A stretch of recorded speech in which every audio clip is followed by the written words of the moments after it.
Boa tarde a todos. Estamos aqui para mais um encontro do nosso grupo de estudos em reparação de danos no direito da concorrência. É um grupo ligado à Universidade Positivo, aqui de Curitiba, no Paraná. E hoje nós temos a satisfação de receber um convidado especial para tratar do tema da reparação de danos no contexto do direito europeu e do direito português. Como a gente sabe, que estuda o tema, existe uma influência muito grande no direito da concorrência de um modo geral e especificamente em relação ao private enforcement, da legislação, das transformações, da doutrina europeia em relação àquilo que acontece no Brasil. E hoje nós estamos recebendo o professor Miguel Souza Ferro, que é professor da Universidade de Lisboa, doutor pela mesma instituição, que tem estudado o tema. Recentemente ministrou um curso a respeito de Private Enforcement na Universidade de Lisboa, também proferiu uma palestra no ciclo de palestras de isolamento da Ascola, no Reino Unido, que tem tido várias iniciativas interessantes, recentes, em relação ao direito da concorrência, e que publicou um conjunto enorme de textos e de análises referentes ao nosso objeto de estudo aqui, que é a reparação de danos no direito da concorrência. Então, já tive a possibilidade de agradecer pessoalmente, faço agora de público. Muito obrigado, professor Miguel, por se dispor a dividir os seus conhecimentos, a nos trazer as atualizações do direito europeu. Ora, é a minha vez de falar? Por favor. Posso entrar? Ok. Muito obrigado. Antes de mais, quero agradecer este amável convite.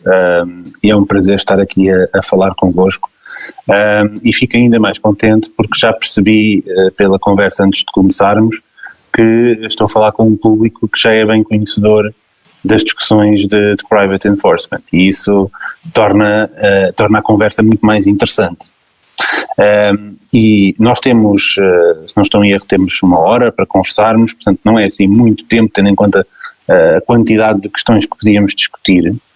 E, portanto, o que eu estava a pensar fazer era falar-vos assim, muito em geral sobre algumas das coisas que eu entendo que são especialmente relevantes neste momento, nomeadamente para compreender o que é que se está a passar na Europa e quais são os grandes problemas que nos estamos a enfrentar.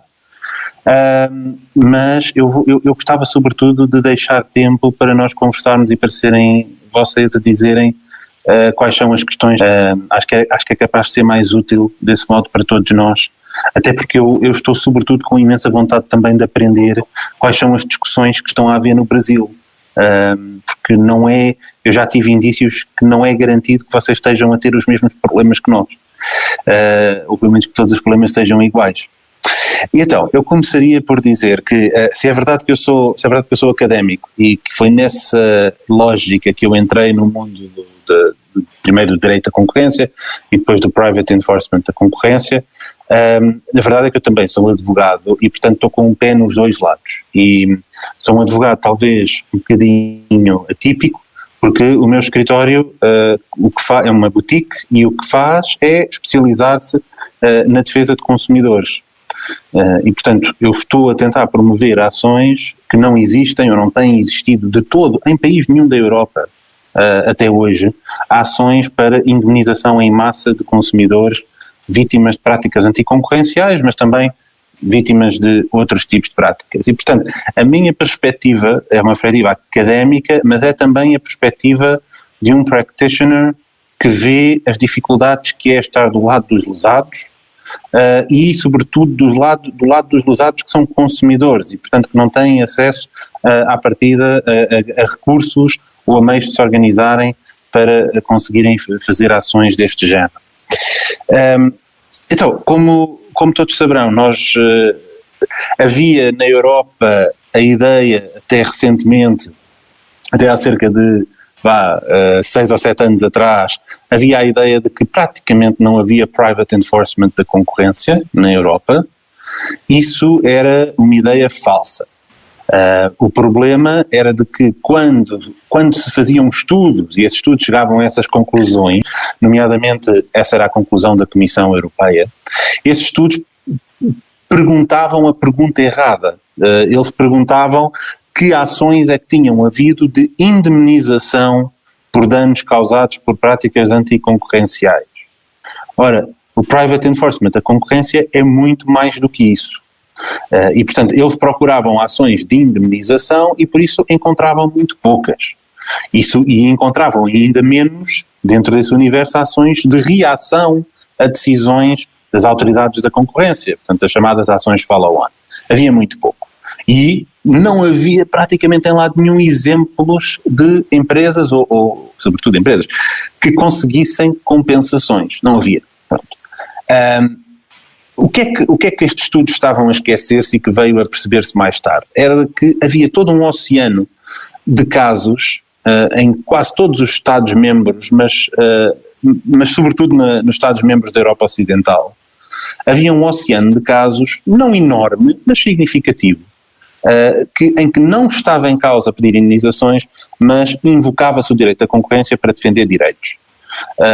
Normalmente em defesa em ações contratuais, como escudo, dizia-se essa cláusula inválida porque viola o direito à concorrência.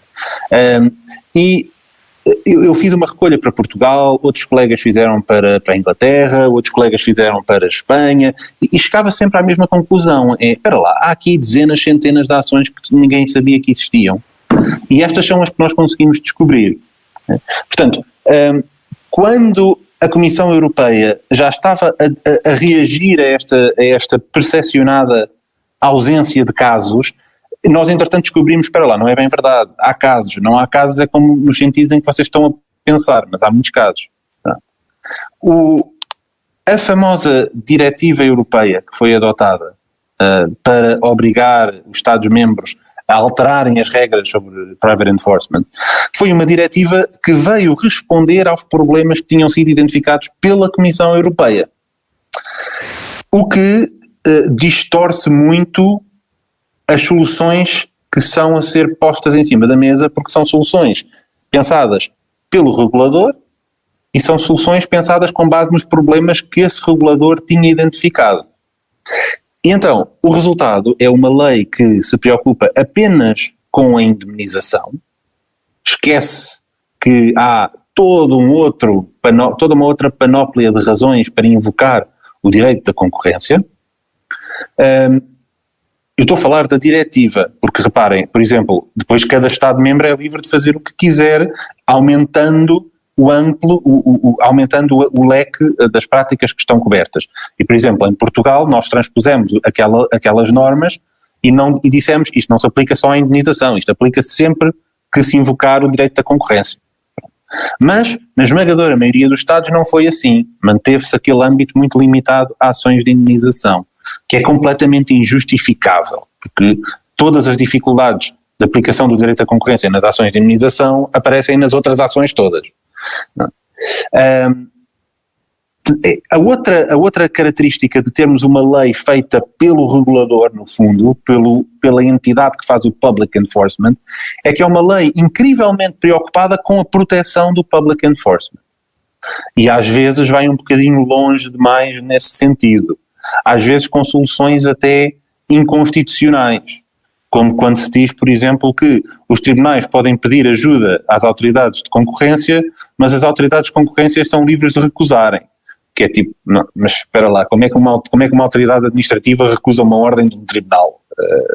Isso não faz muito sentido. Há aqui um problema de policy que tem que ser gerido, mas dizer por e simplesmente que a autoridade é livre de recusar, se bem entender, se calhar não é bem uma solução normal no nosso Estado de Direito, não é? Portanto, houve aqui alguns excessos para o lado do public enforcement. Bem, mas a diretiva foi transposta, portanto cada Estado-membro neste momento tem a sua lei de private enforcement. Alguns foram um bocadinho mais longe que a diretiva, por exemplo em Portugal nós fomos alguns passos mais longe. Aliás, eu acho que Portugal até tem a lei mais avançada, há um detalhe ou outro noutro Estado-membro que é interessante e que vai mais longe, mas Portugal em geral para mim até tem a lei que foi mais longe.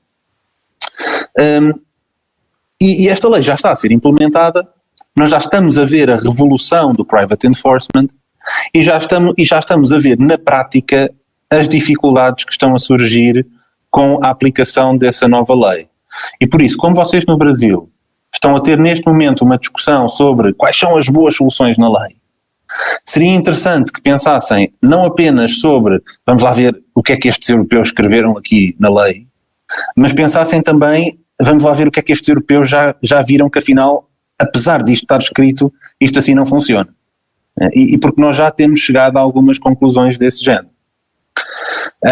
E de novo, eu quero ser rápido, não quero fazer aqui uma análise exaustiva para deixar tempo para que sejam vocês a escolher os assuntos sobre os quais falamos. Mas, como sabem, nós, para demonstrarmos a existência de um direito à indemnização, e eu agora vou focar-me apenas na questão da indemnização, porque é esse o âmbito da diretiva, nós temos que provar 3 requisitos. Né? Já agora eu estou a falar de 3 requisitos, só aqui uma nota.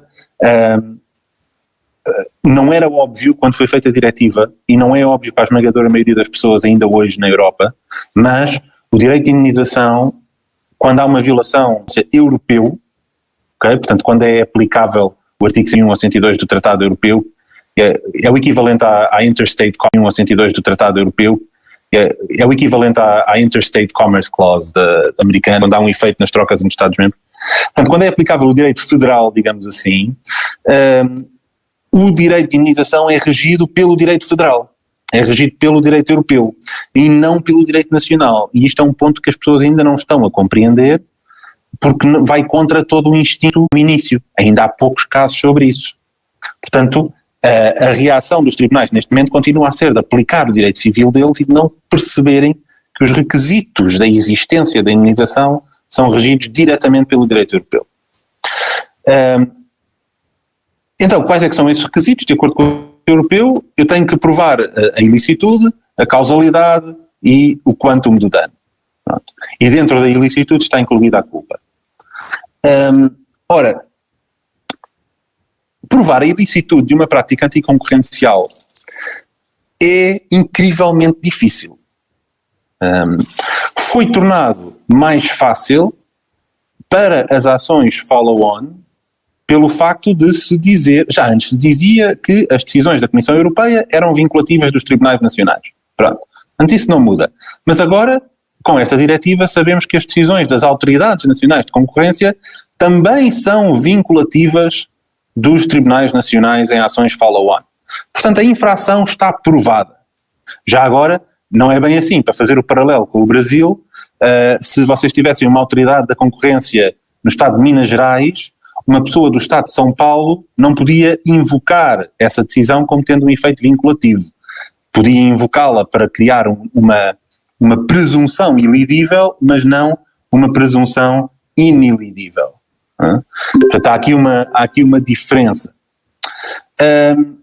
De qualquer dos modos, quando é a decisão da própria Autoridade da Concorrência ou da Comissão Europeia, portanto a Autoridade da Concorrência desse Estado ou da Comissão Europeia, é vinculativo, está provada a ilicitude, já não temos que fazer mais nada. Não é bem assim, porque a lei não esclareceu o que é que significa estar provada a ilicitude e o que é que isso cobra. E vocês já têm tido casos, há um caso que neste momento é o leading case, que vem do Reino Unido, em que se discute com um incrível detalhe que partes de uma decisão é que são vinculativas e porquê. Porque não se pode dizer, é a parte operativa que é vinculativa. Porque eu da parte operativa nem sequer percebo qual é a ilicitude, na esmagadora maioria dos casos. Eu nem sequer percebo qual foi o comportamento ilícito. Eu tenho que ir ler o resto da decisão para perceber. Depois, há certos factos que estão ditos na decisão que são indispensáveis à conclusão de que houve uma ilicitude.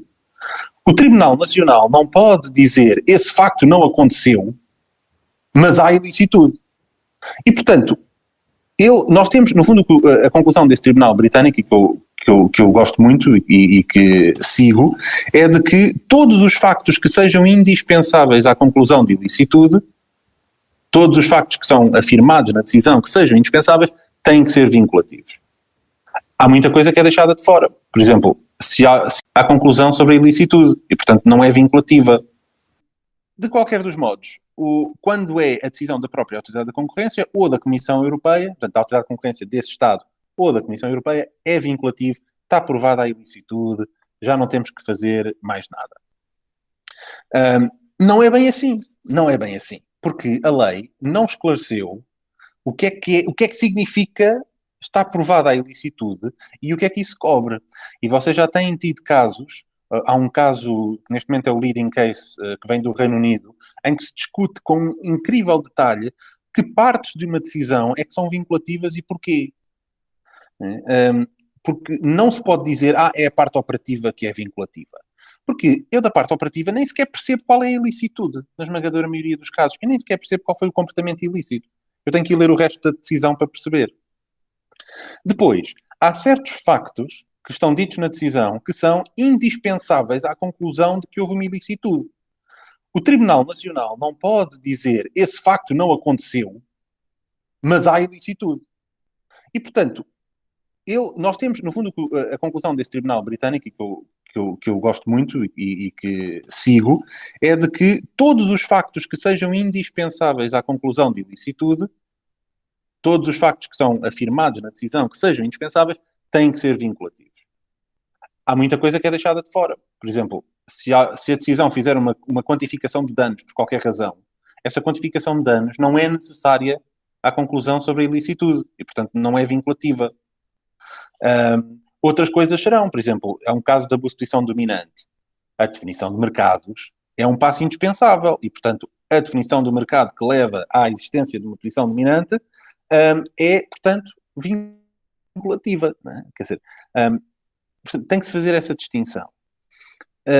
E isto já tem dado imensos problemas, porque, por exemplo, no cartel dos caminhões, que é aquele que nos está a dar mais exemplos, para terem uma noção, já temos, só em Espanha, temos umas 5.000 ou 10.000, já ninguém sabe, ações intentadas no cartel dos caminhões. Em Portugal temos 80, pela Europa temos outros milhares, já ninguém sabe contá-los, num único cartel. E, portanto, aí temos tido muito food for thought, muitos exemplos, e temos tido tribunais a decidirem, eu estou vinculado a isto, não estou vinculado àquilo, outros a dizerem não, é outra coisa, e, portanto, há interpretações muito diferentes. Outra questão que se coloca é, ok, então e se eu não tiver uma decisão vinculativa? Antes disso, já agora, não se esqueçam que esta coisa, normalmente, quando os legisladores trabalham nisto, eles simplificam imenso. Eles pensam que o mundo é um sítio bonito, onde as pessoas trabalham bem. E não é. Dizer, a decisão é vinculativa, e depois construir um sistema com base na ideia de que, por exemplo, isto é muito importante para aquilo da prescrição, para o problema da prescrição. Construir um sistema que parte do pressuposto de quando uma autoridade adota uma decisão, eu sei qual é a infração e sei se tenho direito à indenização. Esse sistema é necessariamente um sistema que assenta numa base errada. Eu vou-vos dar um exemplo. A Autoridade da Concorrência portuguesa adotou uma decisão que identificou um cartel de seguros o ano passado. A decisão na verdade são 3 decisões. 2 transacionadas, que são muito curtinhas, quase que não dizem nada, e outra com 200 e tal páginas, porque eles não transacionaram, e portanto é muito mais longa, mas com imensa coisa confidencial. O que é que eu sei lendo aquela decisão? Depois de tentar espremer aquilo tudo. Por causa daquilo que está confidencial, a única coisa que eu sei é houve um cartel em 3 setores de seguros, entre estas empresas, e esse cartel afetou as grandes clientes, é essa a expressão, grandes clientes. Eu não sei quais são os grandes clientes, nem como é que definiram os grandes clientes. Portanto, eu não sei qual foi a infração, na verdade. Okay? E isto é importante para a prescrição porque eu não posso pressupor que eu fui afetado, embora os tribunais vão ter essa tendência, então, mas havia a decisão, porque é que não? Não, eu não sabia se fui afetado, porque eu acho que sou um grande cliente, mas não sei se estava abrangido pelo cartel. Depende de como é que isso foi definido. E tudo isso está confidencial. E isto depois leva-nos a outro grande problema que é transversal, mas que se coloca sobretudo no plano da ilicitude, que é o problema do acesso à prova. Se eu vos tivesse que dar uma sugestão sobre qual é o problema mais complicado que devem lidar, é o problema do acesso à prova. Se o Brasil, eu não sei como é que é a vossa prática judicial aí no Brasil, em termos de discovery, mas se for minimamente semelhante a Portugal, este vai ser o principal obstáculo a terem acesso, a terem um direito efetivo à indenização. Vou-vos dar outra vez um exemplo, agora da prática, não é? Um exemplo, outra vez, com este cartel dos seguros. Portanto, a empresa sabe que grandes clientes foram afetados. Quer saber se foi um grande cliente. O que é que a empresa faz? Tem que pedir acesso a documentos confidenciais para perceber, então, mas desculpem lá, tudo aquilo que me diz o que é que eram os grandes clientes está confidencial. Bem, ela pode pedir acesso primeiro à versão não confidencial do processo, para ver se na versão confidencial do processo inteiro está lá dita alguma coisa. E o que é que a empresa tem que fazer? Primeiro tem que pedir aos infratores. De acordo com a lei, a autoridade da concorrência, se quiser, pode recusar dar, porque pode dizer, não, os infratores têm, vá lá pedir. Okay? Na prática, neste exemplo, o que é que aconteceu? Em representação do meu cliente, eu passei por esta experiência, pedimos às empresas, as empresas, todas elas recusaram dar. Mesmo a versão não confidencial do processo, recusaram dar. Portanto, a versão que é pública, okay, porque, por definição, não tem informação que mereça proteção, nenhuma das 5 infratoras deu essa informação. Curiosamente, a autoridade da concorrência deu a versão não confidencial. Resolveram dar.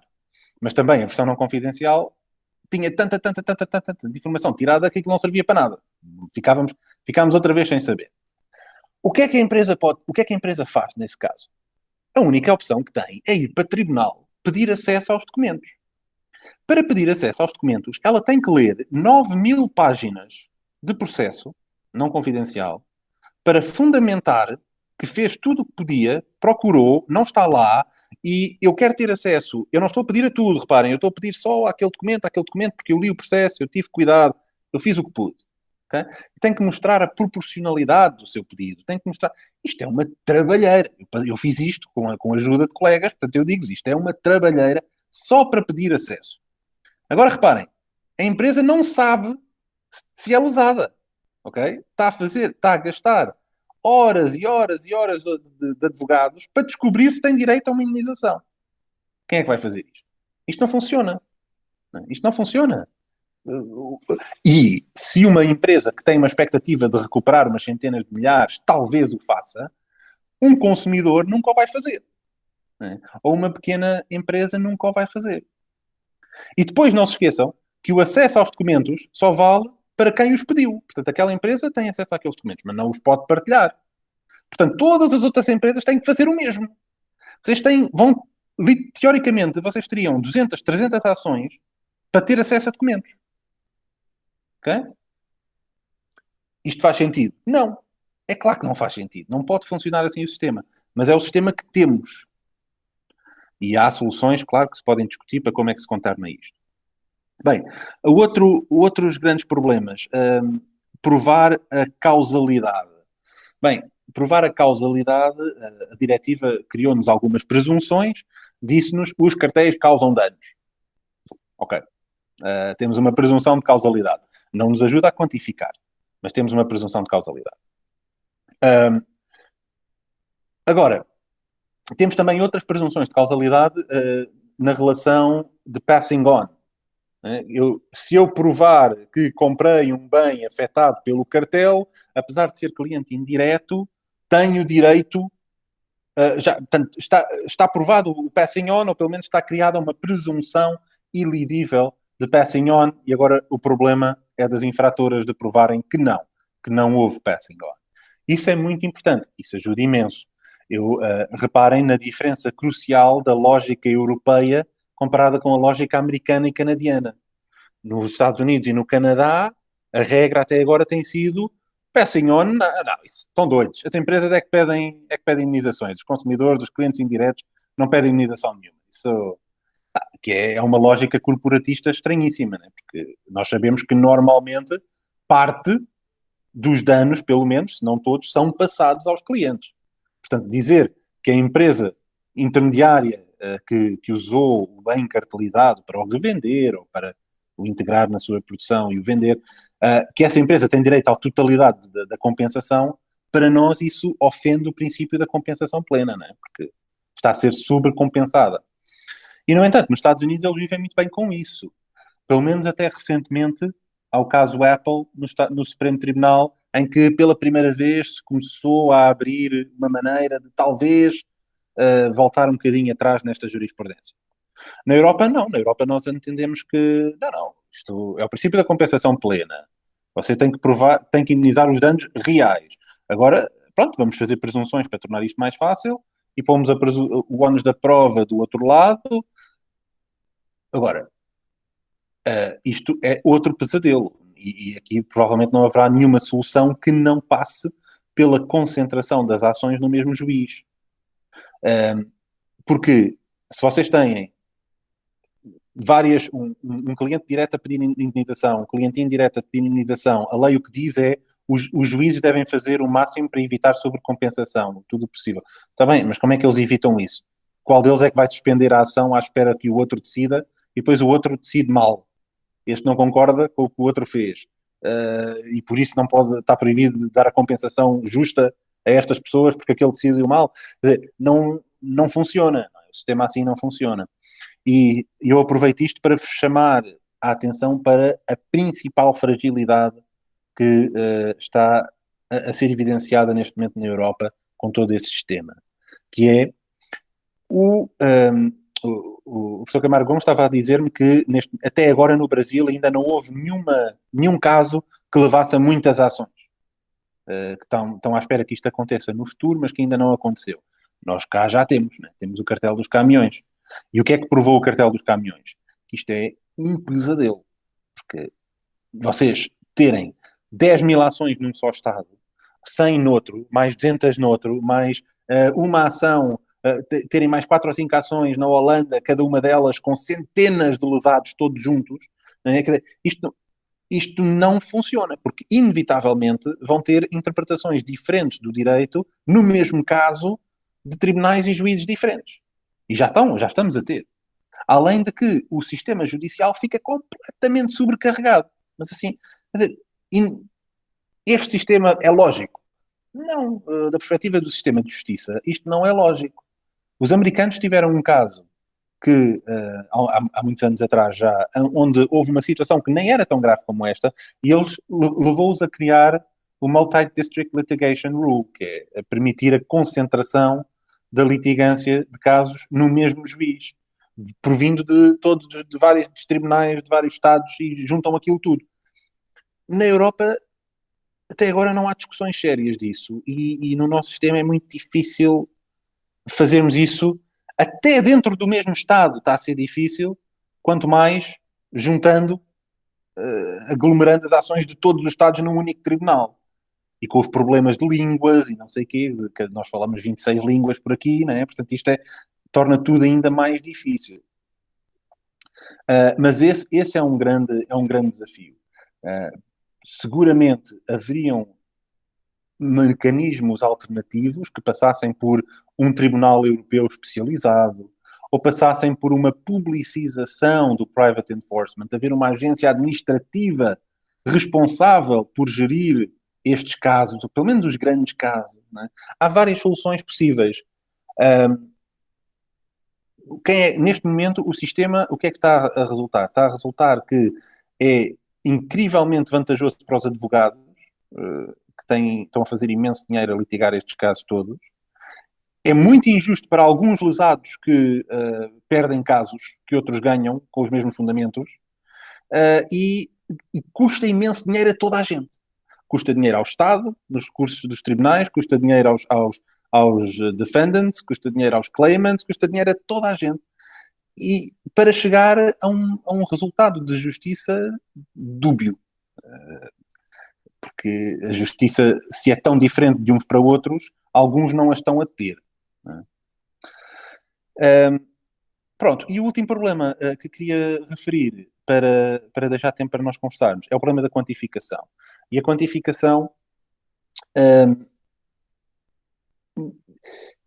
acho que houve muito receio de que essa viesse a ser a grande dificuldade, mas pela minha experiência de olhar para os casos que já estão a ser decididos, não há uma grande dificuldade de quantificação. O que há são injustiças relativas, mas não há grande dificuldade. Os tribunais estão a ter, em geral, a atitude de, ou bem que vocês me apresentam um relatório económico em que eu acredito e vos dou a quantificação que está nesse relatório económico, não é? E está a acontecer em Espanha, há um escritório de advogados que fez um relatório económico que está a persuadir os juízes e estão a conseguir 20% de sobrepreço nos caminhões. Okay? Os tribunais estão a dar, sim senhora, bom relatório, concordo, estou persuadido, tome lá 20%. E depois há os outros, que não gostam do relatório, ou não apresentaram o relatório, e o juiz diz, bem, eu acredito que há aqui, eu estou persuadido que há aqui danos, e estou obrigado por lei a estimar esses danos.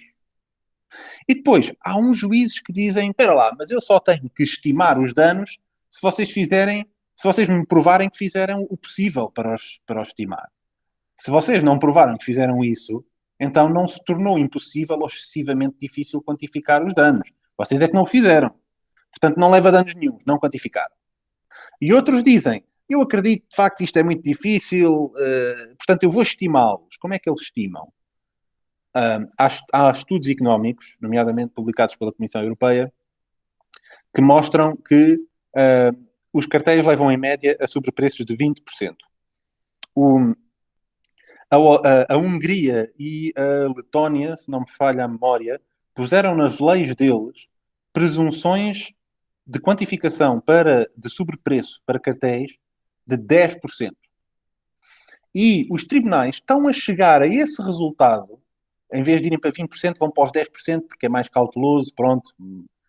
E os tribunais estão a chegar a criar presunções judiciais na ausência de uma presunção legal.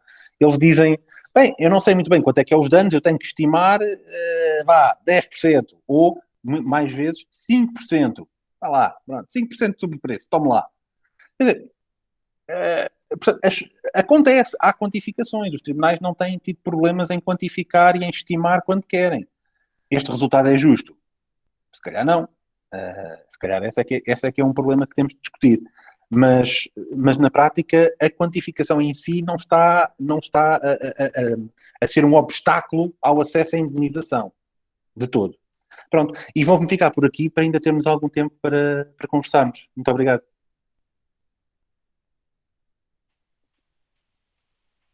Muito obrigado, professor Miguel Silva Ferro, pela excelente exposição. Eu acho que trouxe não só uma explicação muito interessante a respeito da forma como o direito europeu foi pensado, mas também essa vivência do dia a dia como advogado, e essa também é uma característica aqui do grupo.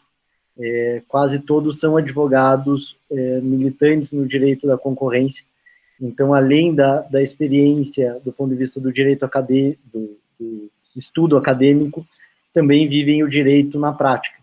E acho que podem trazer algumas experiências interessantes dos seus casos também e dos pontos que mais interessam. Eu vi que o Daniel já liberou o som, imagino que tem alguma pergunta, Daniel, já para começar os nossos debates? Não, não tinha uma pergunta, enfim, eu comentar, achei muito interessante, acho que tem até alguns paralelos com o Brasil, no sentido de, enfim, aqui a gente também tem um país com diversos estados, né? A gente tem uma autoridade central e, enfim, diversos tribunais estaduais, cada um com uma decisão diferente, mas, enfim, acho que a pergunta que eu tenho, acho que talvez aqui a gente ainda está num cenário anterior à Europa, né? Então, acho que nossos problemas a gente ainda tem problemas que imagino tenham sido superados, né? Uma discussão importante ainda no Brasil é a questão da prescrição, né? O momento de início da prescrição ainda não está pacificado, né? Se é do conhecimento do dano ou do próprio fato, independentemente da vítima ter tido conhecimento. Imagino que esse ponto na Europa já foi completamente superado, né? Uma pergunta que eu tenho, né? Ou se ainda tem alguma discussão relevante de prescrição na Europa que possa ser talvez aproveitada para a experiência brasileira, em que isso ainda não foi completamente afastado, né? Uhum. Daniel, a prescrição eu acho que não cometerei não direi nenhuma absurdidade se eu afirmar que a prescrição é o problema mais complicado de momento. Aliás, eu fui, com muita sorte, fui o advogado que representou o lesado numa ação perante o Tribunal de Justiça da União Europeia, ou melhor, num reenvio em perguntas que foram colocadas ao Tribunal de Justiça da União Europeia, exatamente por causa do impacto do direito europeu na prescrição das ações de indenização. Foi o caso Cogeco. E, portanto, este é neste momento o caso líder, o único caso que fala de prescrição, não é o caso recente, que fala de prescrição do direito de indenização. E houve, esta semana, houve notícia de mais um reenvio de Espanha a pedir esclarecimentos sobre a prescrição. Tem havido decisões completamente contraditórias. Os Estados-membros, para perceber, a prescrição não é um tema que tenha a ver com os requisitos da responsabilidade civil. É considerado, portanto, uma questão regulada por direito nacional, não pelo direito europeu. E, portanto, cada direito nacional tem a sua solução e depois o que o direito europeu faz é impor limites e dizer, ok, podem fazer o que quiserem, desde que isso não viole o princípio da efetividade. Okay? E o princípio de equivalência também, mas isso não é para aqui chamado. Ou seja, desde que não torne o direito à indenização na prática inútil. Ora, é claro que depois a diretiva veio impor certas regras. A diretiva também é feita na lógica da efetividade. Ela diz, ok, como é que eu tenho que fazer o regime da prescrição de modo a que o direito seja efetivo? E o que é que a diretiva diz? A diretiva diz que, para já, o prazo é 5 anos. Mas, porque em Portugal era 3, na Espanha era 1. Okay? Mas o prazo, sinceramente, nem é o mais importante. O prazo não é o mais importante. O mais importante é quando é que começa a correr o prazo. E isso é que verdadeiramente tem sido o crux das discussões. E, quanto a isso, a diretiva diz que o prazo só começa a contar a partir do momento em que o lesado conhece várias coisas. Conhece a identidade do infrator, por exemplo, em Portugal não é preciso conhecer a identidade do infrator. Conhece quando é que o lesado conhece que não apenas, respondendo diretamente a isso que o Daniel estava a dizer, não apenas o facto, mas que houve uma violação do direito à concorrência.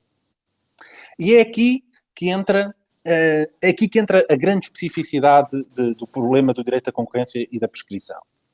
É que nós estamos a aplicar regras de prescrição feitas para a responsabilidade extracontratual, pensadas para casos de eu tenho o carro estacionado ao pé de uma obra, caem tijolos em cima do carro, eu conheço o facto e é um bocado óbvio que eu tenho direito a ser indemnizado. Não é?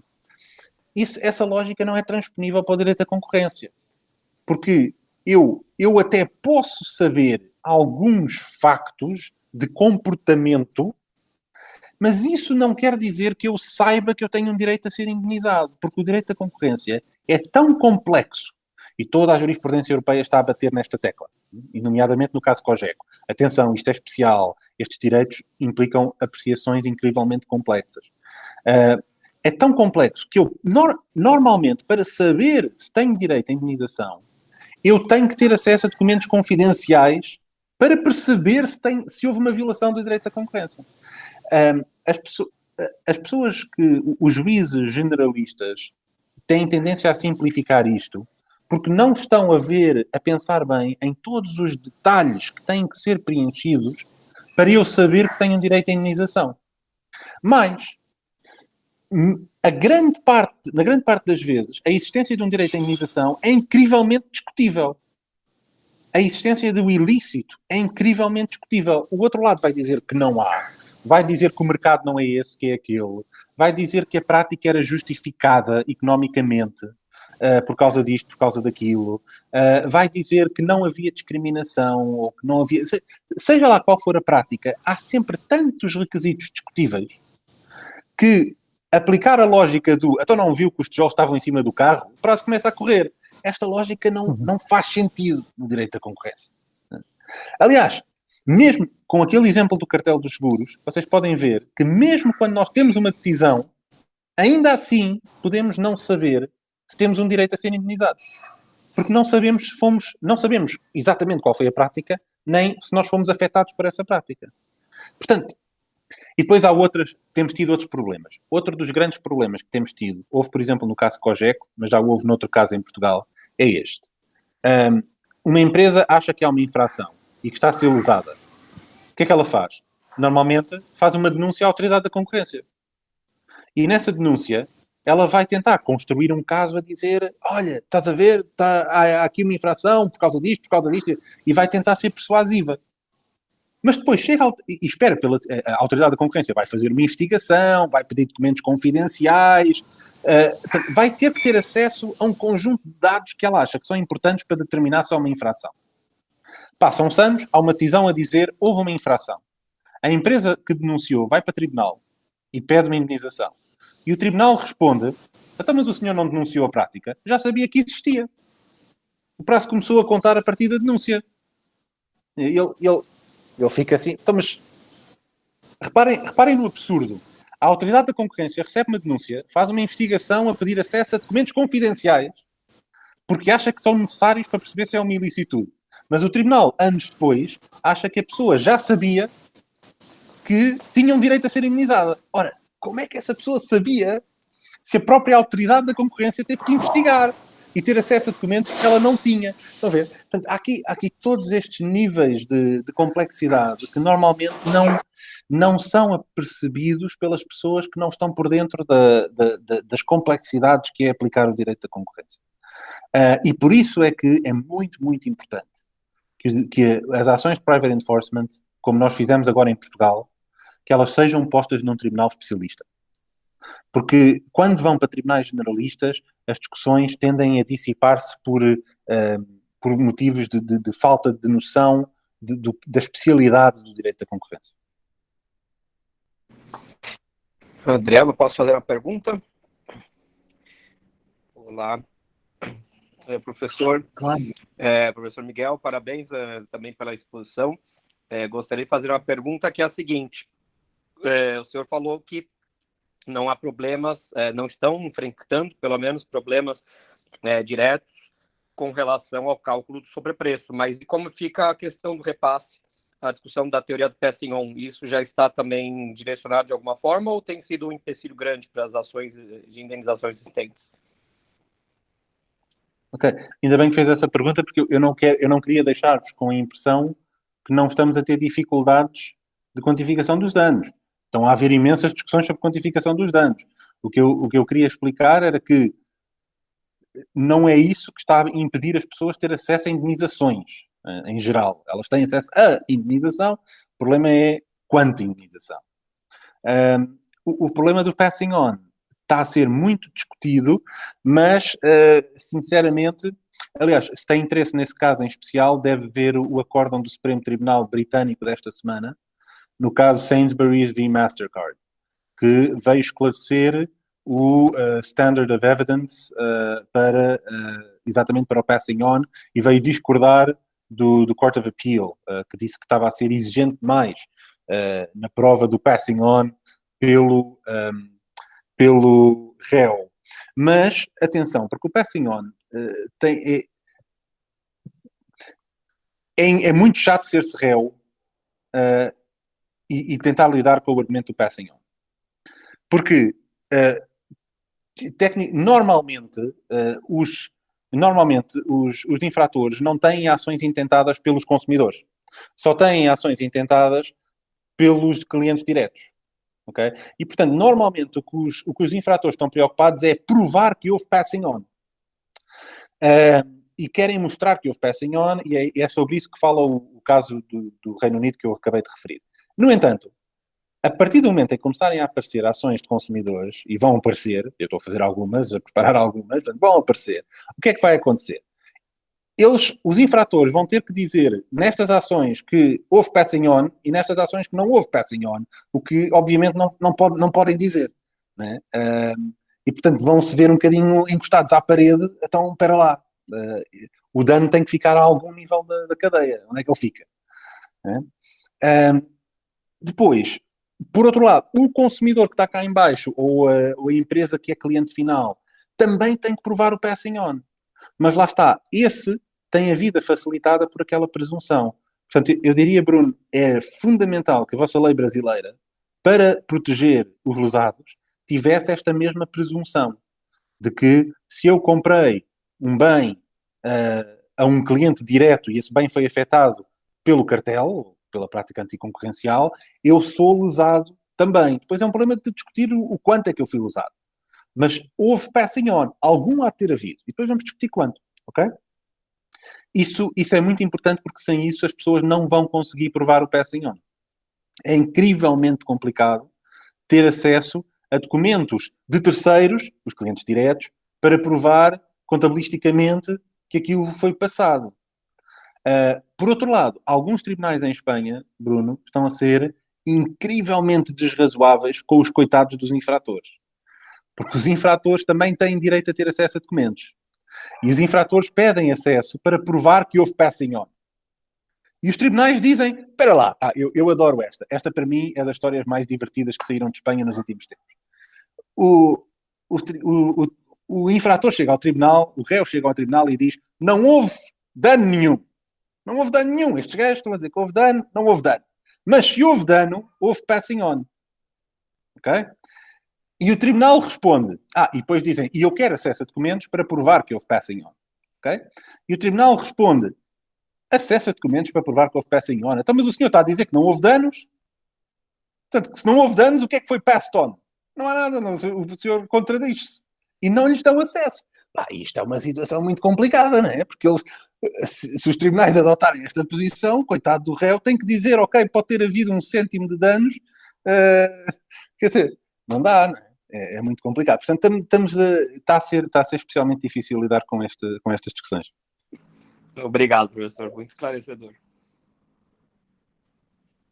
O direito, a proposta, né, o projeto de lei que muda essa questão do repasse aqui no Brasil, ele tem um dispositivo que diz que não se presume o repasse, cabendo a prova ao réu que o alegar.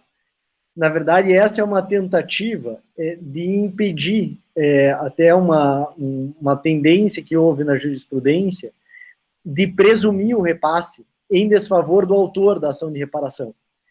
Mas, a partir daquilo que você está dizendo, e faz muito sentido também para o nosso direito, pode surgir o problema inverso, do autor, ao alegar que houve repasse, sofrer com a aplicação dessa presunção, ou com a aplicação errada dessa presunção de que não houve repasse. Então, talvez tenha o perigo... Eu não percebi. A lei diz que não se presume o repasse não quando, se presume o repasse de sobrepreço quando é invocado pelo réu. Cabendo a prova ao réu que o alegar. Ok, perfeitamente de acordo. A nossa lei também diz isso. A questão é, devia haver uma presunção de que quando é o autor a invocar o repasse, que lhe foi passado a si, às vezes nós fazemos a distinção entre passing on e pass through. De que ele recebeu, que ele está mais abaixo e recebeu. Aí devia haver uma presunção. É essa presunção que nós introduzimos. A outra presunção, não, também não existe. Não é? Portanto, aí estou plenamente de acordo com essa solução da lei brasileira. Claro, mas há o risco, e essa era a minha questão, que o réu alegue, quando ele for réu de um comprador indireto, ele de alguma forma alegue que o autor tem o ônus da prova do repasse. E, enfim, o ônus da prova em si, do repasse, talvez seja uma dificuldade adicional do que reconhecer uma presunção, que seria uma presunção judicial. Enorme. Se vocês não tiverem essa presunção de que o autor, se vocês não criarem na lei uma presunção de que um cliente indireto é afetado portanto, há de receber pelo menos uma parte do sobrepreço, se essa presunção não houver na lei, vai ser praticamente impossível, a não ser que haja uma presunção judicial, né? Mas vai ser praticamente impossível aos lesados indiretos conseguirem indenizações. Porque não vão conseguir provar esse passing on. Talvez uma alternativa, que me parece isso, até para construir jurisprudencialmente essa ideia de que há esse repasse, é a partir do raciocínio de que o repasse ele tende a acontecer completamente naqueles mercados em que tem concorrência perfeita. E que em outros mercados, por exemplo, mercados monopolizados, você teria uma tendência a ter absorção por causa já do limite em relação ao custo marginal. E que, como a grande maioria dos mercados na prática não é nem o monopólio, nem uma situação de concorrência perfeita, a tendência na prática é que esse repasse tenha acontecido em alguma quantidade. Mas até convencer o juiz disso também pode ser uma dificuldade grande. Por isso é que seria importante a presunção legal. Nessa linha ainda, eu queria te perguntar sobre a questão do tratamento do ônus da prova em relação à quantificação do dano. Eu tento discutir um pouco isso, ou a criação de presunções, porque isso pode ser um problema também para o autor. E você mencionou um conjunto de soluções, algumas mais heterodoxas, que alguns países estão adotando. Como tem sido essa questão em Portugal? Em geral, o juiz tem se valido de perícia, ou o juiz tem tentado utilizar algum tipo de presunção, estabelecendo algum ônus da prova em desfavor do réu? Portugal não é o bom estado para se olhar para isto, porque nós ainda não temos um track record de suficiente resolução destas coisas. Mas se olharmos para outros estados, eu acho que já dei um bocadinho a resposta quando falei do que é que está a passar no cartel dos caminhões. A solução, no fundo, tem-se duas situações típicas. Ou bem que... Não, três, vá. Ou bem que o autor fez um trabalho péssimo. Acontece. Contrata-se uns advogados que não percebem nada de concorrência, vai-se para tribunal, não se junta a relatórios de economistas, não se alega factos necessários. Então, não se recebe dano. Pronto, não se recebe indenização. Acontece. Outro cenário é eu vou para tribunal e gasto imenso dinheiro. E vocês sabem que isto, para fazer estas ações como deve ser, estamos a falar de centenas de milhares de euros, normalmente. Ok, podemos dividir isso por vários lesados, se conseguirmos agregá-los, mas são centenas de milhares de euros em horas de advogados e em relatórios de economistas. E, portanto, não se esqueçam que em Portugal não é possível recuperar esses custos. Portanto, nós estamos a gastar centenas de milhares de euros para ter acesso a uma indenização e no final esses centenas não recuperamos. Recuperamos só a indenização. Seria outra hora para conversarmos sobre isso. Mas o terceiro cenário é... Neste cenário, o juiz concorda com o relatório. O terceiro cenário é quando o juiz acha que foi feito um esforço, aplica uma lógica de proporcionalidade. E essa lógica é que eu acho que é mais importante no acesso, na prova, no ónus da prova. É uma coisa que está expressa na lei sueca, por exemplo, é uma coisa que o próprio Supremo Tribunal Britânico referiu agora, neste acórdão. Apesar de ser um caso entre a Sainsbury e a Mastercard, que são gigantes, o Supremo Tribunal achou que era importante chamar a atenção de que tem que haver uma proporcionalidade no ónus da prova que é exigido entre o que é que se pode ganhar e o que é que está a ser pedido. Okay?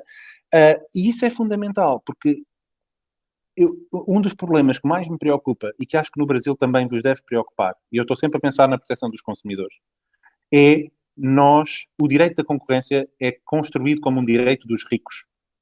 É feito por casos líderes de grandes empresas. E nós tendemos a discutir estes problemas jurídicos do ónus da prova, etc., em casos de ricos.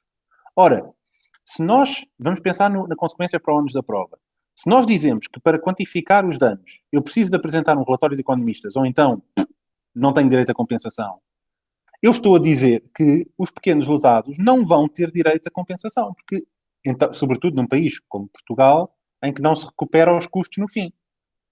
Eu estou a dizer que só as pessoas que tenham centenas de milhares de danos é que vão conseguir ter acesso à indenização.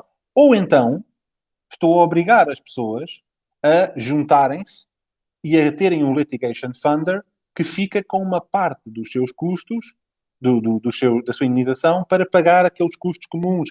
Enfim, essas soluções são possíveis. Mas Mas pelo menos estou a dizer que o senhor, pequena empresa, foi lesada em 3.000 euros. Vai para tribunal, está aqui a decisão, houve infração. Sim, senhora, prove-me que o senhor sofreu danos. Apresente-me um relatório económico. Não vou apresentar um relatório económico. Então o que é que acontece? Não tem direito à indemnização ou há uma presunção, seja legal, seja judicial? E depois dá-se a oportunidade ao outro lado de afastar essa presunção.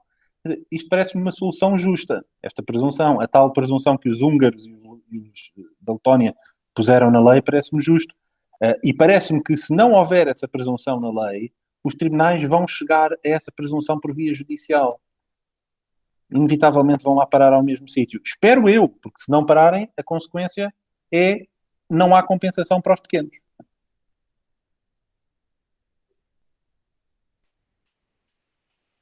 Eu vou aproveitar e emendar uma pergunta sobre isso, justamente sobre essa questão de ser um direito dos ricos, que é sobre as ações coletivas. Como está essa situação? Porque, em relação aos consumidores, é absolutamente decisivo ter a possibilidade de reunir isso em ação coletiva. Ok, então, as ações coletivas, cada Estado europeu tem regras muito, muito diferentes. O que é que está a acontecer? Estão a haver grandes ações coletivas a nível europeu. Por exemplo, no cartel dos caminhões, quase todas as empresas lesadas em Portugal, e estamos a falar de empresas com grandes danos, ok? Mas quase todas as empresas lesadas juntaram-se a ações na Holanda e na Alemanha. Mega ações, com centenas de milhares de caminhões afetados. E eles juntaram-se a essas ações porque estão a ser promovidas, no fundo, por um agregador de litigantes. Pronto. E depois há aqueles que resolveram fazer ações pequeninas cá em Portugal. Em Espanha, todos eles fizeram ações pequeninas, praticamente, uns poucos juntaram-se também a ações estrangeiras. Portanto, a nível das empresas, estamos a ver esse género de mecanismos de agregação, através da venda da cessão do direito de litigância a um SPV, ou através de outros mecanismos de agregação de autores. Pronto. Os consumidores, até agora, zero. Zero. E há ações que estão pendentes no Reino Unido. Há, sobretudo, a ação Merix v Mastercard, que está toda a gente à espera de saber o que é que vai dizer o Supremo Tribunal, se vai permitir aquela ação continuar ou não, porque é a primeira grande ação no Reino Unido em que se está a testar o opt-out. E não temos muito tempo, portanto eu diria basicamente só isto. São uma minoria os Estados na Europa que permitem a representação de consumidores em opt-out. E, no entanto, todos os académicos que estudam isto concordam, sem opt-out não há indemnização de consumidores. Esqueçam.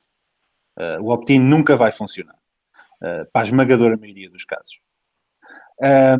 E, portanto, é fundamental haver o opt-out, as ações representativas de todos os que não digam que não querem ser representados, e esses mecanismos existem em alguns países. Em Portugal, por exemplo, nós temos, eu costumo dizer que nós somos os hippies do mundo nisto, nós temos a lei do opt-out mais favorável de todo o mundo e ninguém a tem usado. Não há exemplos.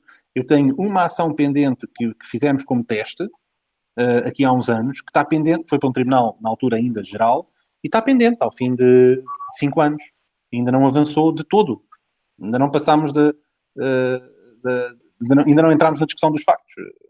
Portanto, esse não foi uma boa experiência. As próximas ações que nós intentarmos neste regime vão ser intentadas no Tribunal da Concorrência, seguramente vão correr melhor. Mas não há ainda esta experiência, para responder à tua pergunta. E o Brasil deve olhar especificamente para isso. Porque eu já percebi que tu gostas do pensamento microeconomista. Isto é mesmo uma questão de follow the money. Se se restringir o direito de fazer ações opt-out a associações de consumidores, tudo bem, restringam-se. Mas pergunte-se, como é que elas vão financiar estas ações? De onde é que vão vir as centenas de milhares de euros necessárias para financiar estas ações? Não vão vir das associações. Ou então tem o caso todo mal feito. E os consumidores não vão ser indenizados porque perdem. Então, o que é que vocês têm que ter para ter ações de consumidores? Não só o opt-out, mas têm que permitir o litigation funding. O que significa permitir um sistema como os britânicos têm, como Portugal tem, uma norma na lei que diz que, no fim, o promotor da ação pode recuperar os seus custos, só para perceberem como é que isto funciona em Portugal e no Reino Unido. Em teoria, porque na prática nunca aconteceu, ok? Mas em teoria. Faz uma ação, diz 100 milhões de euros para todos os consumidores portugueses lesados. No final, o tribunal diz, sim senhora, 100 milhões de euros. Cada consumidor tem direito a 10 euros. Venha cá buscar 10 euros, tem que apresentar um cartãozinho, coisa qualquer, documento a dizer que morava cá em Portugal, tome lá 10 euros. Estou a simplificar. Obviamente não vão pedir todos. Vai sobrar imenso dinheiro no fundo, porque a inércia é uma coisa muito difícil. Então, para 10 euros está bem, né? Muita gente não se vai levantar do sofá para me enviar uma carta, né? Ou se quer enviar um e-mail. E então, vai sobrar muito dinheiro no fundo. O que é que a lei diz? Esse dinheiro que sobrar no fundo é usado para pagar os custos do promotor da ação. Na ação Merix v Mastercard, o que é que eles fizeram? Eles assinaram um Litigation Funding Agreement em que disseram ao financiador, tu pagas-me os custos todos, milhões, e no final tu recebes o que tu pagaste vezes X, um fator multiplicador, ou uma percentagem daquilo que for posto no fundo, do Fundo de Compensação Global. Uma dessas, o que for mais alto. E o tribunal disse, ok, parece-me razoável. Mas lá está, isto depois nunca foi testado.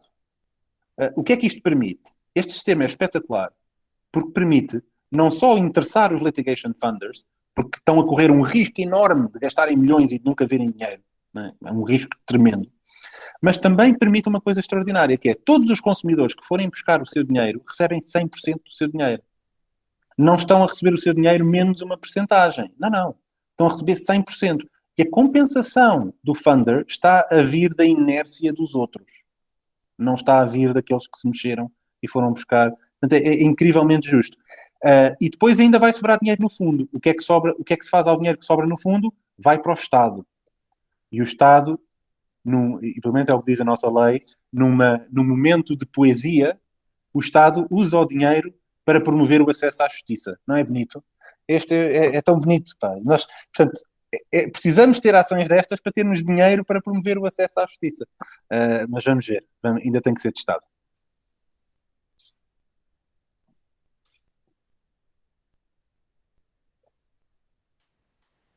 No nosso caso, todas as condenações do CAD e algumas ações coletivas, o dinheiro vai para um fundo, que é chamado Fundo de Direitos Difusos. As multas de direito da concorrência são responsáveis por 90% da arrecadação. E o que se esperava é que isso, de alguma forma, voltasse para o direito da concorrência. Mas, na prática, acaba indo uma fração para o direito da concorrência, a maior parte do dinheiro vai para financiar outros tipos de interesse, inclusive alguns interesses do próprio Estado. Mas isso já é uma solução muito mais interessante do que a europeia, porque na Europa isso não acontece. Na Europa, as multas vão para o orçamento do Estado, ponto final. Não são associadas à promoção de interesses difusos. Mas é isso que está acontecendo no Brasil hoje, porque embora o fundo tenha lá as dotações e os projetos, 90% dele está indo para cumprir meta de superávit. E aí tinha até uma discussão judicial a respeito. Pois, então vai dar ao mesmo, sim. Pessoal, vocês têm mais alguma pergunta?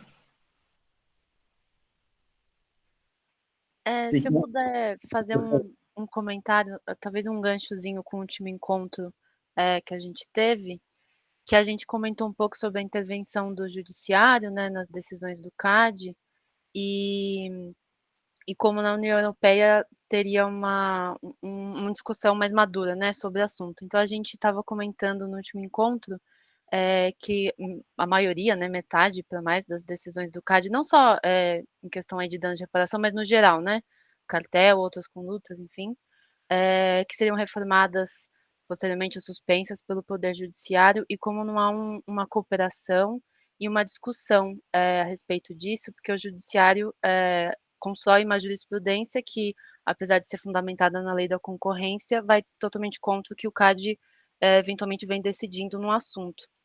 Então, eu só queria entender mais ou menos realmente como isso funciona lá, que medidas que realmente teriam sido implementadas. A gente falou sobre como o judiciário às vezes pede para retornar o assunto na autoridade, como que isso vem sendo tratado. Professor, antes de te passar a palavra, eu havia te dito que o nosso encontro duraria um pouco mais de 1 hora, e fique muito à vontade aí em relação ao teu tempo para discutir. Na nossa prática do grupo, a gente às vezes acaba se entusiasmando e as discussões se postergam. Então, caso você tenha outro compromisso também, a gente... Não, ok, então, o que eu vou fazer é, eu vou mudar de sítio, porque eu estou na minha sala e tenho que desimpedir para outras pessoas poderem vir para aqui gozar a sala. Portanto, eu vou só mudar de sítio para nós podermos continuar com mais tempo. Só um bocadinho. Tá ótimo, obrigado.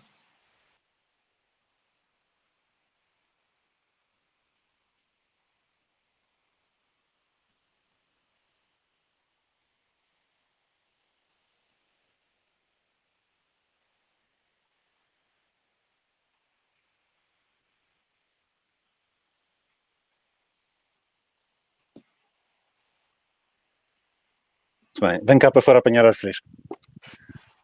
Muito bem. Ok, esta pergunta, se eu percebi bem, é mais só sobre o public enforcement. Não é tanto sobre depois o que é que acontece com estas ações no âmbito private. Mas na Europa, nós não temos tido, em geral, não temos tido propriamente aquilo que vários colegas brasileiros me têm falado, que é um certo ativismo judicial agressivo, de inversão da prática decisória das autoridades administrativas. Não temos tido muito isso. Em geral, a nível europeu, em geral, as decisões são quase sempre confirmadas, com algumas exceções notáveis. A nível nacional também. O que acontece muito é a redução das coimas, mas as decisões em geral tendem a ser confirmadas. Alguns países não é bem assim, por exemplo, em Espanha eles têm tido muita dificuldade nos anos recentes, têm tido muitas decisões anuladas, muitas. Mas na maioria dos Estados não tem sido assim.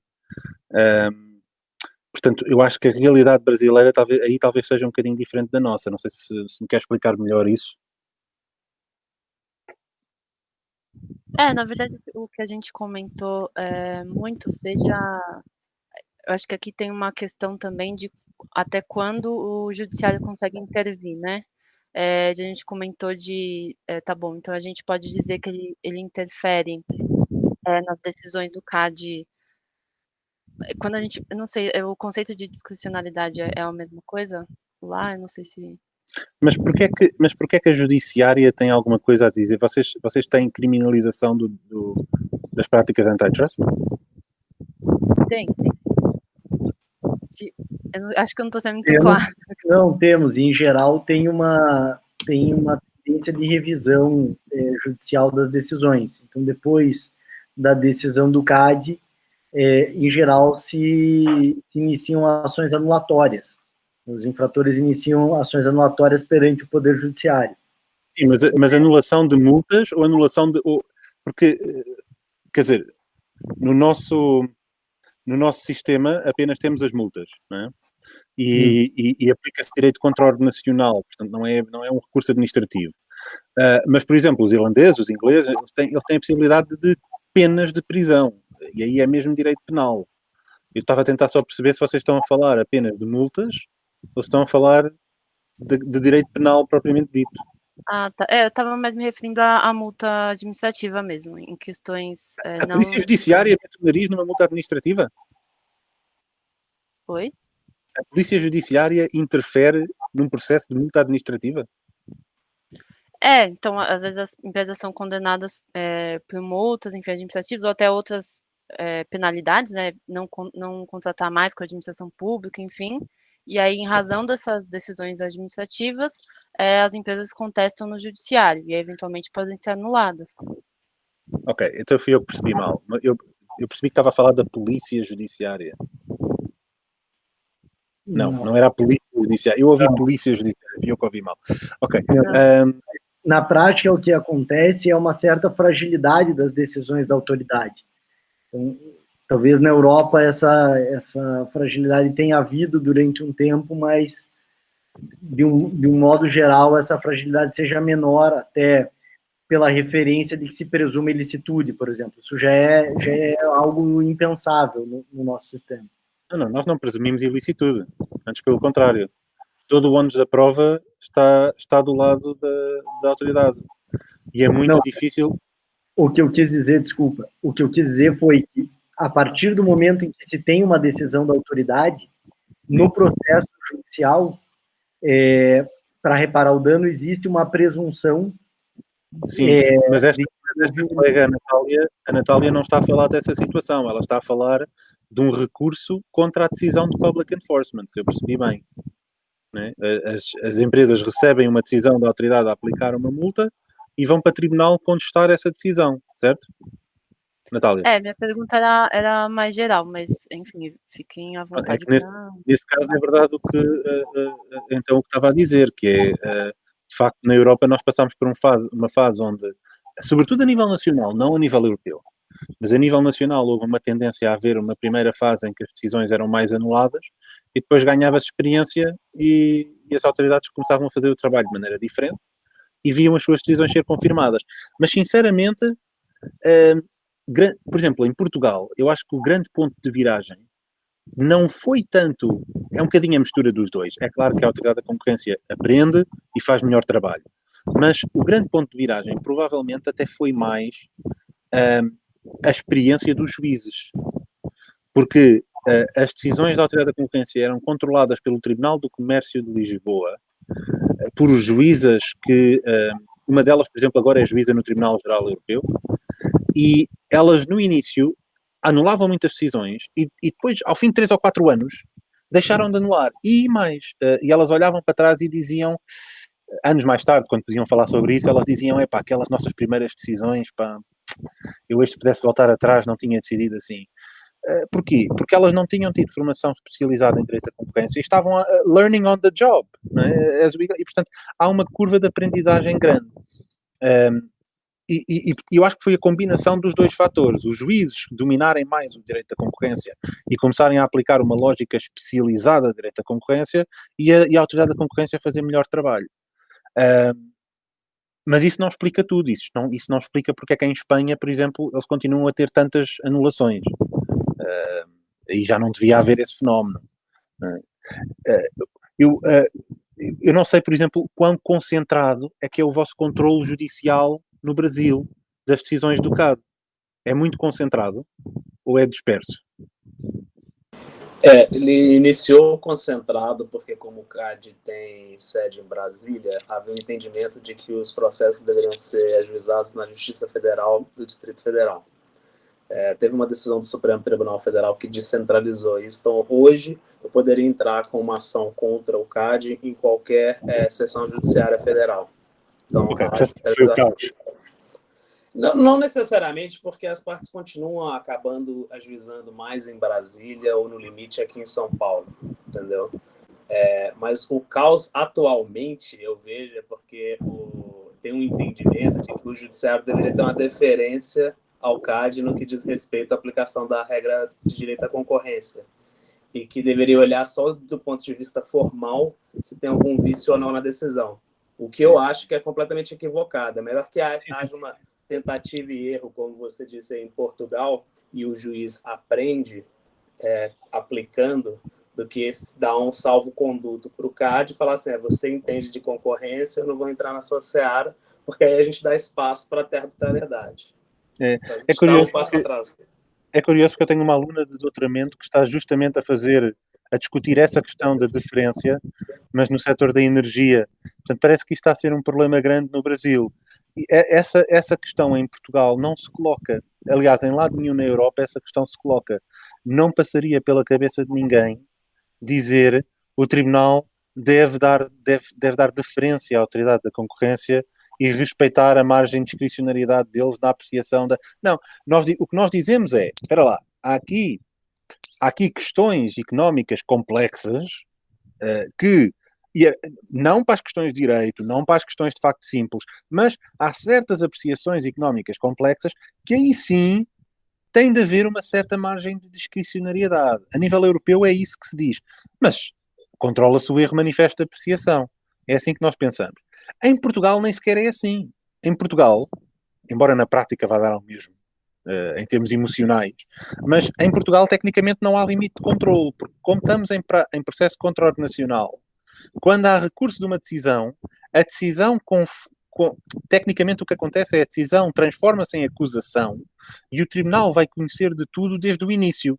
O tribunal não pode dizer margem de discricionariedade. Não. Está a decidir o processo desde o início e tem que decidir tudo. Portanto, é completamente diferente a lógica. E acho que, como o Frederico estava a sublinhar, sugerir que os tribunais tenham que ter deferência à autoridade da concorrência é o início do fim do Estado de Direito. O que eles têm que fazer é perceber o direito e, portanto, o Estado tem que criar um sistema judicial que permita aos juízes perceberem o direito e não exigir coisas deles que são sobre-humanas. Muitas vezes é isso que acontece. Eles têm que perceber o direito, têm que aprendê-lo e a autoridade da concorrência tem que ser obrigada a fazer bom trabalho. Pronto. E se não se fizer, anula-se a decisão e para a próxima fazem melhor. Até porque, né, a aplicação aí que o CAD, a autoridade, faz, não está no âmbito da discricionariedade, embora seja uma autoridade administrativa. É um ato vinculado à lei. Então, se ele fez uma aplicação da lei, uma aplicação da penalidade que não é adequada, o judiciário deve invadir. Entendeu? O argumento aqui é um raciocínio consequencialista de falar assim, o judiciário não é equipado o suficiente para decidir em matéria de direito à concorrência. Ele deve ser, porque o judiciário aplica a lei, entendeu? Então, assim, se eu tenho raciocínio legal para fazer essa aplicação do direito, eu não tenho que recorrer a consequencialismo para evitar que isso aconteça. Pelo contrário, só tenho que instruir o meu poder judiciário. Frederico, mas eu acho que temos que perceber que há argumentos dos dois lados. É um pouco verdade isso que estão a dizer. Na maioria dos casos, isso já não é verdade, por exemplo, em Portugal neste momento. Mas na maioria dos casos, os juízes que são chamados a controlar as decisões das autoridades não têm as condições necessárias para fazer um bom controle disso. Portanto, nós escusamos de estar a ser hipócritas e a vivermos num mundo de fantasia de que os juízes têm as condições, sabem tanto daquilo como da autoridade da concorrência. Devem saber. Mas a responsabilidade disso não é do juiz. A responsabilidade disso é do Estado, que deve criar o sistema de controle judicial em termos tais que aqueles juízes sejam bons, estejam formados, tenham a ajuda de economistas e consigam, de facto, fazer um bom trabalho. Agora, eu acho é que não podemos dizer, e parece-me que é isso que estão a fazer aí, não podemos dizer o Estado fez mau trabalho, organizou os tribunais de maneira mal, portanto agora os tribunais não podem controlar porque não percebem disto. Espera lá, não, então não temos Estado de Direito. Quer dizer, então o juiz tem a obrigação de fazer o melhor que pode com aquilo que lhe foi dado. Pronto. Exatamente isso. Acho que aqui a decisão fala assim, se exime do dever do Estado de instruir o juiz para tirá-lo a competência de fazer essa análise que ele deve fazer. Senão, obviamente, a gente não estará mais no Estado de Direito. E a gente tem um agravante, e talvez isso envolva uma experiência relativamente similar com o que acontece na Europa. Com essa dispersão dos processos na Justiça Federal, já tem ações anulatórias em outros lugares que, a rigor, não teríamos antes. Por exemplo, temos ações anulatórias aqui em Curitiba. Mas em relação às ações de reparação, em que pese uma concentração maior dessas ações, ao menos por enquanto, em poucos lugares, São Paulo, Minas, existe um risco de dispersão absoluta, porque a competência ela se dá pelo menos em tese, pelo domicílio do autor. Então tem a possibilidade, os danos são às vezes nacionais, então tem a possibilidade da gente começar a ter decisões de diversos estados diferentes, sem essa possibilidade, ou como a gente vai viabilizar efetivamente, essa consolidação. Imagino que em Portugal também tenham regras com relação à conexão, com a forma como, eventualmente, os processos podem ser reunidos. Mas a gente tem uma certa fragilidade, até pela questão da publicidade, para fazer isso. Imagino que aí na Europa o problema com isso tende a ser muito grande também, né? Eu sobre isso diria o seguinte: se nós fôssemos aplicar as regras gerais do Código de Processo Civil, não teríamos solução absolutamente nenhuma para isto. Seria absolutamente impossível. Por exemplo, é o que está a acontecer em Espanha. Em Espanha, porque eles não fizeram uma regra especial para permitir juntar os casos, eles têm os casos, têm 5.000 ações, 10.000 ações intentadas por todo o país. Há um escritório de advogados que está a litigar não, exato, tem que haver muito mais que 5.000, porque só esse escritório tem 5.000 ações. Eles têm 5.000 ações em tribunais por toda a Espanha e têm uma equipa de 50 advogados só para isto, porque têm audiências, estão sempre em comboios, a ir a audiências em tribunais em todos os pontos da Espanha para litigar o mesmo caso, dizer os mesmos argumentos com base na cadeia. Não faz sentido, mas eles não têm nenhum mecanismo legal que lhes permita concentrar, nem sequer no mesmo juiz. Nem sequer os casos que estão dentro do mesmo juiz. E mais, mesmo os mecanismos legais que existem, eles não os querem usar. Os juízes não os querem usar porque não é bom para as suas estatísticas, e é das suas estatísticas que dependem as suas avaliações, porque eles, se tiverem 100 casos, eles fazem uma sentença uma vez e depois é só copy-paste, e portanto têm 100 casos resolvidos, maravilha, estatisticamente, ok? Em vez de terem só um.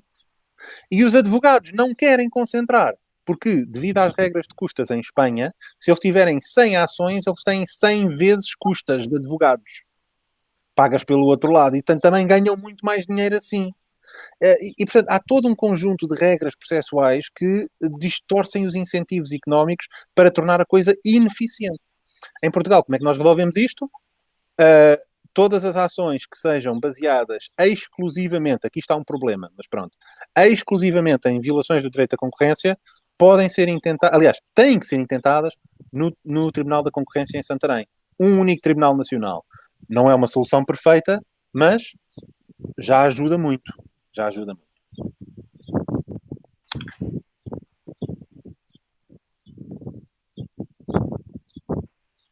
Pessoal, alguém tem mais alguma pergunta, dúvida, comentário a fazer?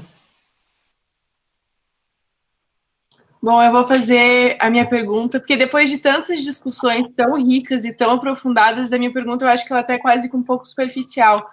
Porque uma das primeiras coisas que você disse, Miguel, e eu vou enaltecer de novo, que foi uma ótima apresentação, você escreve muito bem também, gostei muito do artigo, é que a gente muitas vezes tem que fazer uma reflexão sobre se o que está na lei é efetivo ou deveria ser assim. E eu achei muito interessante que um dos trechos que existem muitas limitações em virtude de que esse tratado da União Europeia, ele, pelo que me pareceu, pelo menos, ele não permite que os tribunais façam análise de relações verticais. Aí eu queria saber como que funciona isso, esse conflito com o Tratado da União Europeia, como que seria essa hipótese, né, entre a lei nacional e esse tratado, se tem que ter alguma convergência, algo assim do gênero. Não sei se ficou claro. Ok. Eu não percebi muito a substância da pergunta quanto à parte das relações verticais. O que é que está a pensar? É que, no caso, os tribunais eles têm essa limitação em relação... Eles não podem analisar relações quando elas são relações verticais. Ou podem. Isso eu não tinha entendido muito bem. Não, podem. Não há nenhuma... Não há conflito. Não há nenhuma limitação, tanto no direito nacional como no direito europeu, seja relações horizontais, sejam relações verticais, sejam relações diretas ou indiretas, não interessa. Desde que eu consiga provar causalidade e quantificar os danos, posso pedir à vontade. A sua pergunta obrigava-nos a explicar um bocadinho mais as relações entre o direito europeu e o direito nacional, que não são bem não é igual às relações entre o direito federal e o direito nacional. Temos o problema do primado do direito europeu, e depois temos também esta questão de que algumas questões são reguladas diretamente pelo direito europeu e outras são reguladas pelo direito nacional com os limites do direito europeu. Somos um sistema muito complicado. aliás, todos os países são sistemas muito complicados, nós somos, e portanto seria... Mas quanto a esse problema em concreto, não há limitações. Entendi.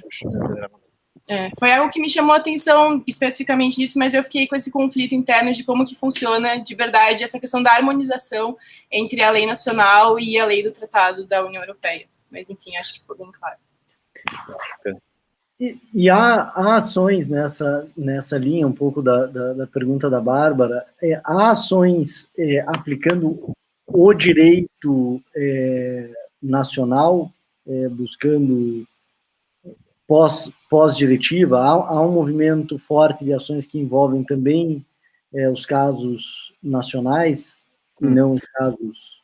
Ok, é assim, vocês têm que ter em conta que normalmente as ações de concorrência é raríssimo terem uma ação onde só se aplica o direito nacional, porque o direito nacional e o direito europeu são aplicados em paralelo. Há um efeito em Portugal, aplica o direito português, há um efeito nas trocas entre Estados-membros, aplica o direito europeu. Um não exclui o outro, eu aplico os dois ao mesmo tempo. Portanto, o que acontece às vezes, e infelizmente isto acontece muito, é uma prática à qual devia-se ter aplicado o direito europeu, a autoridade de concorrência só aplicou o direito nacional. Apesar de, juridicamente, ela devia ter aplicado também o direito europeu, mas não o fez. Ok? Isto acontece muitas vezes. Aí, isso dificulta muito a vida, porque é verdade que a transposição da diretiva aplica-se independentemente de ser direito europeu ou direito nacional, porque é uma lei portuguesa, fala em violações de direito à concorrência, tanto faz se é nacional se é europeu. Mas, se não for invocado o direito europeu, as pessoas têm menor, tanto os réus como os autores, têm acesso a um menor grau de proteção. Por exemplo, não podem invocar a proteção do princípio da efetividade do direito europeu, porque o direito europeu supostamente não está a ser aplicado. Não podem fazer um reenvio prejudicial para o Tribunal Europeu, porque não há questões de direito europeu. Por exemplo, no caso Cogeco, que foi aquele caso que esclareceu o prazo de prescrição, o que é que aconteceu? Nós tínhamos uma ação perante o Tribunal Nacional, que estava no início. Okay? A Autoridade da Concorrência tinha aplicado o direito nacional e europeu. Vai para o Tribunal da Concorrência em recurso e o Tribunal da Concorrência diz o direito europeu não era aplicável. A meu ver, disse mal. Okay? Era uma prática que cobria todo o território nacional, portanto, presume-se que era aplicável o direito europeu, o Tribunal da Concorrência disse que não era.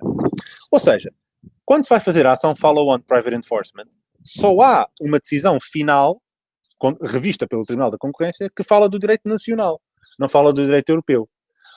Cabe ao autor provar que o direito europeu também era aplicável e que foi infringido também. Ok? O que é que acontece? Os réus sugeriram ao Tribunal, façam uma pergunta ao Tribunal Europeu. Ora, nós só fazemos perguntas ao Tribunal Europeu se o direito europeu for aplicável. Vamos para o Tribunal, faz as perguntas, a resposta volta, a resposta não era aquela que convinha aos réus, a resposta implicava que o caso não estivesse prescrito, e o Tribunal Nacional diz: olha, eu nem vou ligar a esta resposta do Tribunal Europeu porque o direito europeu aqui não é aplicável. E diz que a ação está prescrita. O Tribunal que fez perguntas sobre o direito europeu, depois recebe respostas e diz que o direito europeu não é aplicável, e disse que o direito europeu não é aplicável sem sequer ter primeiro dado a oportunidade de provar que era aplicável. Decidiu que não era aplicável, assim, sem discutir os factos. Ok? E isto agora está em recurso. Eu só estou a dar estes exemplos para vocês perceberem. Uma coisa é termos estas discussões em teoria, outra coisa é irmos à prática e vermos a incrível complexidade disto. Portanto, voltando um bocadinho à pergunta do Adriano, não, é raríssimo haver um caso na Europa onde o lesado não invoque também a violação do direito europeu. O que pode é haver discussões sobre a aplicabilidade do direito europeu. Pronto. Depois, na prática, graças à harmonização que foi feita pela diretiva, que foi transposta para as leis dos Estados-membros, na prática não vai ter impacto no desfecho do caso se eu aplicar só o direito nacional ou só o direito europeu. Não devia ter. Mas, porque nós ainda estamos muito no início e há muitas dúvidas, há muitas questões em que pode ter de facto um impacto.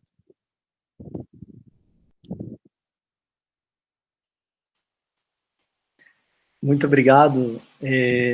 Será que temos mais alguma questão ou dúvida do resto do pessoal? Acredito que não. Ótimo. Quer dizer que eu posso juntar-me aos meus amigos e ir beber uma cerveja. Nada mais justo depois desse trabalho no sábado. É uma pena não poder estar aí para bebê-la convosco, mas pronto, fica para outra altura. Sim. Fica para um tempo pós-pandemia aí que a gente possa se reunir novamente, Exatamente. seja aí na Europa ou aqui no Brasil. Mas queria te agradecer de novo muito pela exposição, pela disposição, por dedicar esse tempo do sábado e alguns minutos da cerveja, que seria com os amigos, para conversar conosco. Muito obrigado a todos, foi um prazer e